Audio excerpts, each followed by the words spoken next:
This is Kimberly Quinn, host of the Mindcraft podcast, and I can't tell you how much fun I have had doing this podcast. I started when the world closed over the pandemic in an attempt to spread some positivity out there and give people some strategies to enhance their own well being and reduce anxiety and all of that. Now, 2 years later, we're still going strong and now listened to by 52 countries across the world.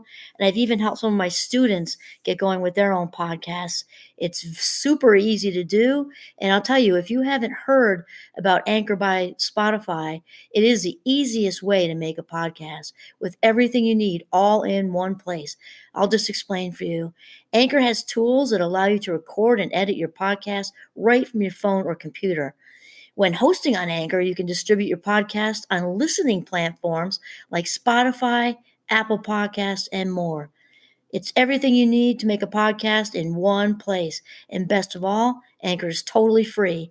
Download the Anchor app or go to anchor.fm to get started. It is a ball. Start today. Greetings, Minecrafters, and welcome to another Minecraft episode. Today it's actually a very rainy day here in northern Vermont, interestingly, because I'm going to talk about the snowball effect. So this is Kimberly Quinn, and I am so pumped to talk about the snowball effect of your thinking today. And as we've discussed, the foundation for Mindcraft is to become the boss of your brain, which means thoughts come first, followed by feelings, and then actions or behavior. Therefore, changing our thinking literally change our lives without any exaggeration whatsoever. So today we're going to talk about being aware of the snowball effect of our thought process. I'd also like to do a shout out to my inspiration of the day, and he is Richard Carlson, who's written a series on the Don't Sweat the Small Stuff. Plus, just a ton of books out there. But the whole idea of actually he's kind of saying the same message as I am about rewiring the brain via his main theme of don't sweat the small stuff. So each book has a different, like, don't sweat the small stuff with money, don't sweat the small stuff with family, and there's like a ton of them.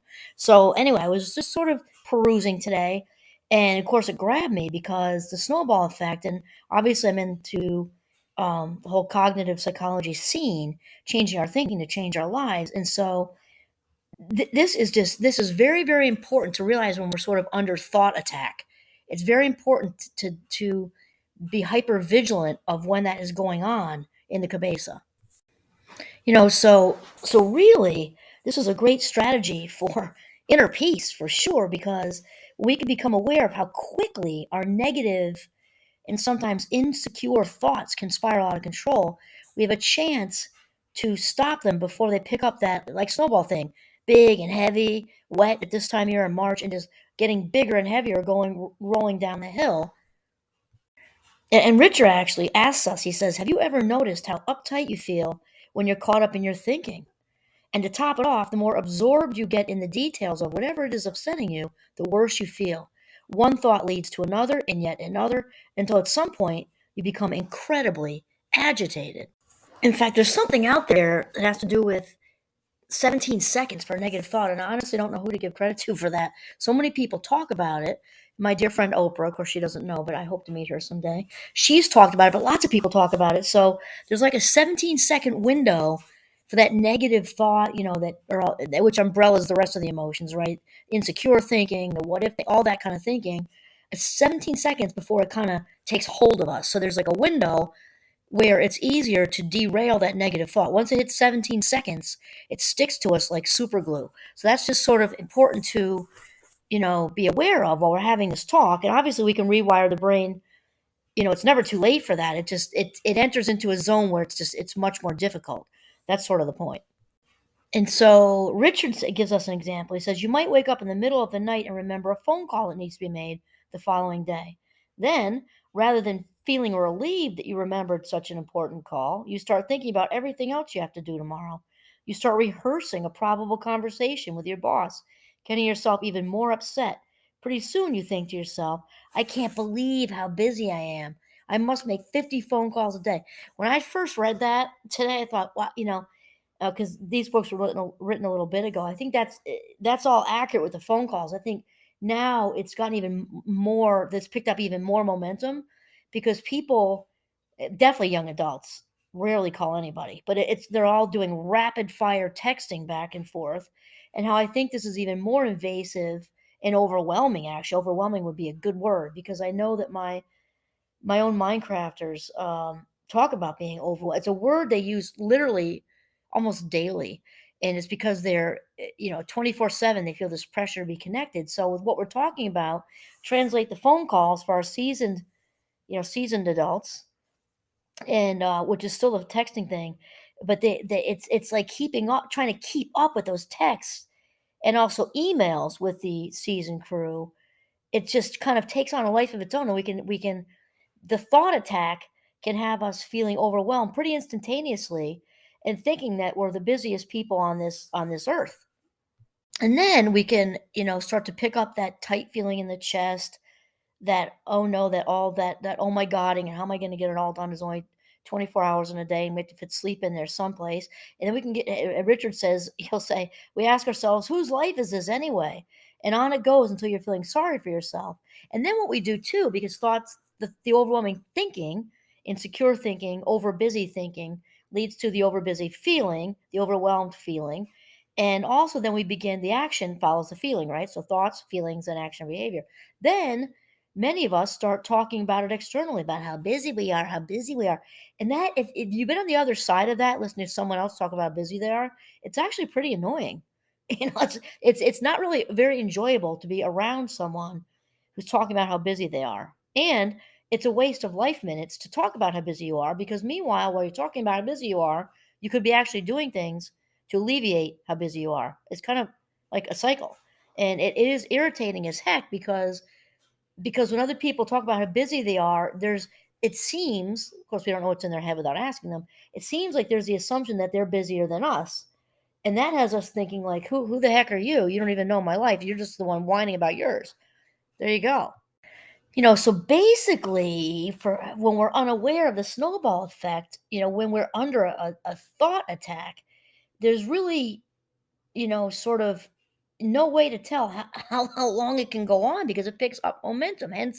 Hence this sort of, metaphor with the snowball, big snowball rolling down the hill. And in March, actually, because the snow is heavier, we're up here in northern Vermont, for those of you who have a hard time picturing that, but there's still snow here. It's heavier. And obviously, with, the laws of physics, the heavier it is, it's going to roll down the hill and gather more snow. That's just how it works. And if you have a little tiny snowball, a little itty bitty one. So there's no way to tell how long this can go on. So basically, when we're under siege, it's like friendly fire, right? We're under siege by our own thoughts. We've got to be aware of that, so we can stop it, call a ceasefire, to sort of regain our sanity and inner peace just in that moment, in that day.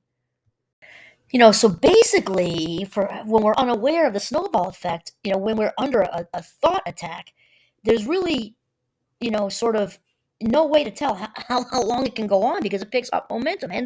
Hence this sort of, metaphor with the snowball, big snowball rolling down the hill. And in March, actually, because the snow is heavier, we're up here in northern Vermont, for those of you who have a hard time picturing that, but there's still snow here. It's heavier. And obviously, with, the laws of physics, the heavier it is, it's going to roll down the hill and gather more snow. That's just how it works. And if you have a little tiny snowball, a little itty bitty one. So there's no way to tell how long this can go on. So basically, when we're under siege, it's like friendly fire, right? We're under siege by our own thoughts. We've got to be aware of that, so we can stop it, call a ceasefire, to sort of regain our sanity and inner peace just in that moment, in that day.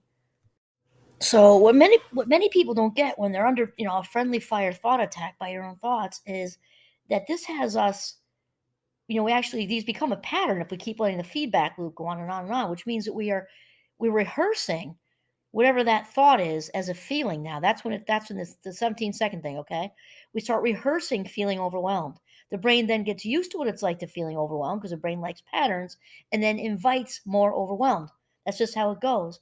So and Richard said, needless to say, it is impossible, I don't use that word very much, to feel peaceful with your head full of concerns and annoyances, because thoughts come first, feelings come second, actions and behaviors third. We cannot feel peaceful, feel inner peace, feel happy, feel content, feel satisfied, feel joyful, if our thoughts are those of sadness, anger, resentment, insecurity, being overwhelmed, not gonna feel all those positive emotions. Is that if that's the drill you're right, if you're allowing the friendly fire thought attack, all those wonderful positive emotions just aren't gonna happen for you until you call a ceasefire. So Richard goes on to say that the solution to all this is to notice what's happening in your head before your thoughts have a chance to build any momentum, just like a snowball. It's easier to stop it in the beginning than, halfway down a steep hill.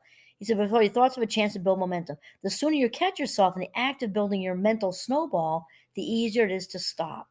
In our example here, you might notice your snowball thinking right when you were running through the list of what you have to do the next day. How common is that? You're not even in the present moment, you're in tomorrow. Then, instead of obsessing on your upcoming day, you say to yourself, whew, there I go again, and consciously nip it in the bud. You stop your train of thought before it has a chance to get going and become a runaway train, right? You can then focus not on how overwhelmed you are, but how grateful you are for remembering the phone call that needed to be made, or the text, or the email, whatever. If it's in the middle of the night, write it down on a piece of paper, go back to sleep. You might even consider keeping a pen and paper by the bed for such moments.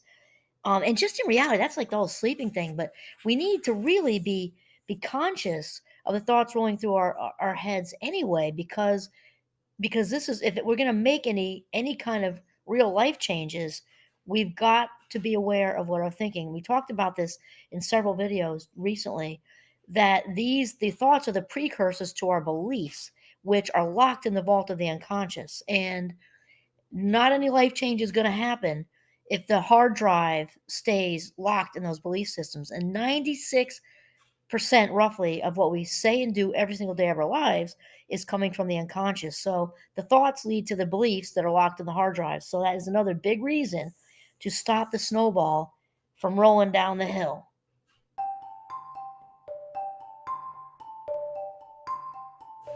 Okay, so there you have it, Minecrafters. Pay attention to your thinking, be aware of it, so you can call a ceasefire on the friendly fire thought attack going on in your head. Remember the 17-second thing, because that just makes it harder after that. You can still do it, but much harder.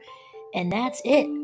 Thoughts come first, then feelings, and then behavior. Change your thoughts, change your beliefs, that'll lead to beliefs, which change your life. This is Kimberly Quinn, signing off from a very rainy northern Vermont today. Have a mindful day.